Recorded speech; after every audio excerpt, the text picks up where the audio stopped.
meus queridos irmãos e irmãs em Cristo Jesus. Que a graça e a paz do nosso Deus Consolador, Redentor e Salvador Jesus Cristo, que Ele esteja entre nós. Amém? Dando continuidade ao estudo da primeira carta aos Coríntios, finalizaremos hoje o capítulo 14. Mas antes de iniciarmos o estudo, aqueles que ainda não se inscreveram no canal, vá lá, se inscreva, é fácil. Se gostar, dê um like, para que mais pessoas possam ter acesso ao canal. E toque no sino das notificações para você receber novos vídeos, ok? Aqui, para finalizar esse belíssimo capítulo, Paulo aqui vai fechar o capítulo falando a respeito da ordem do culto, como deve ser os dons espirituais dados por Deus dentro de um templo religioso. Vamos então iniciar a partir do versículo 26. Que diremos, pois, irmãos, quando vos reunis, cada um de vós tem salmo, tem doutrina, tem revelação, tem língua, tem interpretação. Faça-se tudo para a edificação. Se alguém falar em língua, faça-se isso por 2, ou quando muito, 3. E por sua vez, haja intérprete. Se, contudo, não houver intérprete, esteja calado na igreja e fale consigo mesmo e com Deus. E falem 2 ou 3 profetas, e os outros julguem. Se, porém, a outro que estiver assentado for revelada alguma coisa, cale-se o primeiro, pois todos podereis profetizar, uns depois dos outros, para que todos aprendam e sejam consolados.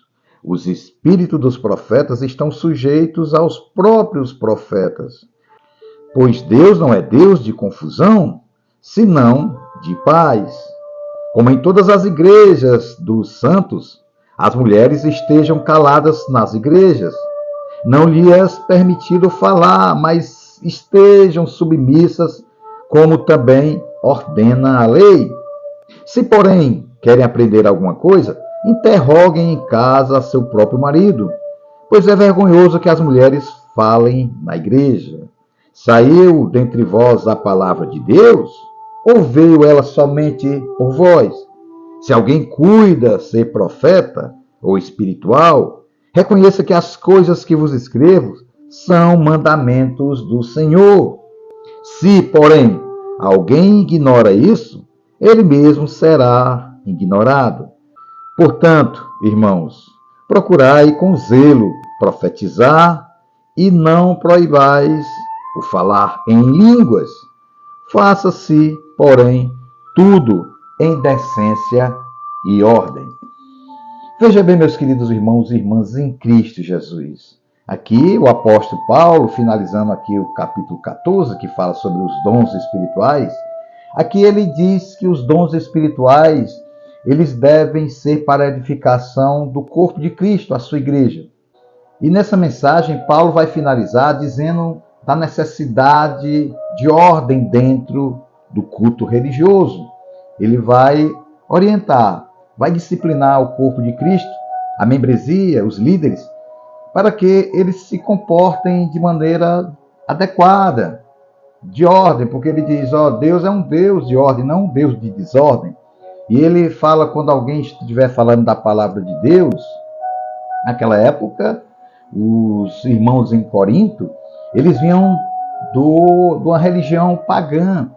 Eles adoravam vários ídolos, eles tinham um comportamento totalmente contrário ao cristianismo. Então, ali dentro do templo, eles receberam os dons espirituais, estavam selados pelo poder do Espírito Santo, mas estavam no processo de santificação. Então, muitos deles ali ainda não tinham discernimento espiritual para usar esses dons espirituais. Então, Paulo aqui vai dizer, quando vocês estiverem dentro do templo religioso, quando começar o culto, aqueles que vão falar da palavra de Deus, vão profetizar, alguém que tem alguma revelação, e alguém que possa falar em línguas, ele vai orientar para que a igreja não fique em desordem. Ele vai dizer, olha, aquele que falar em línguas tem que ter um cronograma, tem que ter uma ordem Duas ou no máximo três pessoas podem falar em línguas e tudo na ordem. Ele fala que tem que ter intérprete.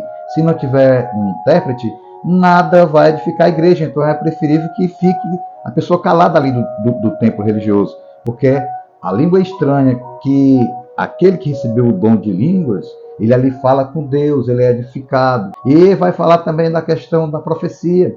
Aquele que vai falar, aquele que vai profetizar a palavra de Deus, ele tem que ter ordem também. Não pode ser um tentando passar por cima da palavra do outro, não, tem que ser por ordem. Aqui você vê que ele diz, olha, aquele que vai falar em salmos, né? Aquele que vai falar alguma palavra de revelação, aquele que vai falar em línguas, ele vai orientar, porque naquela época, muitas pessoas ali naquele templo religioso, eles tinham esses dons e eles queriam, de todo jeito, estar expondo o seu dom. Mas Paulo ele vai orientar, pois aqui o princípio é que a igreja seja edificada. Muitas pessoas falando como é que a igreja vai ser edificada, ali vai ficar uma desordem. E também Paulo fala aqui sobre o comportamento das mulheres. Aqui Paulo de nenhuma maneira está falando que a mulher não pode falar dentro do templo religioso, até porque no capítulo 11, Paulo vai falar que as mulheres vão dentro do templo, vão orar, vão profetizar. Acontece que aqui especificamente ele está falando sobre os dons espirituais dentro da igreja, que deve ter uma ordem. Creio aqui que naquela época havia uma separação, as mulheres ficavam de um lado e os homens ficavam de outro, pelo costume oriental da época. Pode ser que isso tenha acontecido naquela época. E quando uma pessoa estava falando, às vezes o esposo de uma das mulheres, e aquela mulher resolver questionar o marido, ou perguntar o que ele estava falando, qual era o significado, e de repente ali poderia dar uma desordem naquele templo. Também, às vezes, a mulher ela podia ter um conhecimento do grego da época, o grego clássico, que se propagava, se profetizava dentro do templo religioso. Podia ser que a mulher também não compreendia, e às vezes era o marido que estava falando, e ela queria, talvez do outro lado, falar com o marido, e ali atrapalhava o templo, atrapalhava o culto.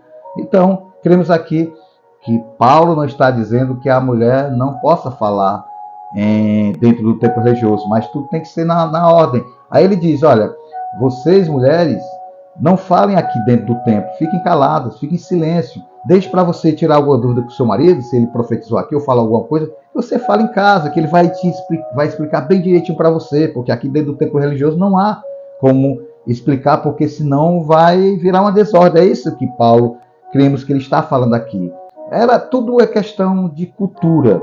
E Paulo respeita a cultura da época. E aqui é um exemplo interessante que a gente traz para a igreja contemporânea. A questão também de pessoas, às vezes, dentro do templo religioso, ficam falando, conversando, enquanto está vendo o pregador está falando da palavra de Deus, uma pessoa aqui pega um celular, outra ali desconversa, outra. Então, a pessoa perde o foco da palavra de Deus.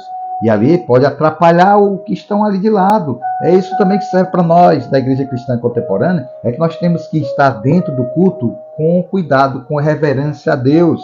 Nós vamos ali para o culto para adorar ao Senhor pelo que Ele é. Nós vamos ali para agradecer pelo que Ele tem feito e faz nas nossas vidas. Porque às vezes as pessoas pensam que indo ao templo religioso ali é um local de culto social. Não é. Ali é um local de adoração, é um local de reverência a Deus. Não pode ficar zoadas, não pode alguém ficar atendendo um telefone celular, não pode ninguém estar saindo em qualquer momento do culto, porque ali você vai atrapalhar, vai fazer com que fique em desordem ali, porque pode estar atrapalhando alguém que esteja ouvindo a mensagem do Evangelho. É cuidado, é zelo pelas coisas de Deus. Portanto, meus queridos irmãos e irmãs em Cristo Jesus, que possamos ter discernimento espiritual ao estarmos dentro do templo religioso. Quando vamos ao templo religioso, ali a gente vai para adorar o Senhor pelo que Ele é. Nós vamos ali para ouvir louvores, engrandecer o seu santo nome. Nós vamos ali para ouvir a palavra de Deus, através do pregador que expõe a palavra de Deus, e ali nós estamos sendo alimentados pela palavra de Deus, que é viva e eficaz. Dentro do templo religioso é o local de ordem, para agradecer pelo que Ele fez naquela cruz do Calvário, quando ali Ele derramou o seu sangue, morreu e ressuscitou para nos dar vida e vida em abundância. na esperança de vida eterna. É isso que nós, quando vamos ao templo religioso, é adorar o Senhor pelo que Ele fez. E não para ficarmos ali como se fosse um clube social, com conversas em paralelas, que ali vai atrapalhar. O culto é uma ordem, o culto não é desordem. Que o amor de Deus em Cristo Jesus possa nos fortalecer para que andemos em paz com Cristo. Em tudo o que formos fazer dentro do templo religioso ali é a verdadeira adoração a Deus.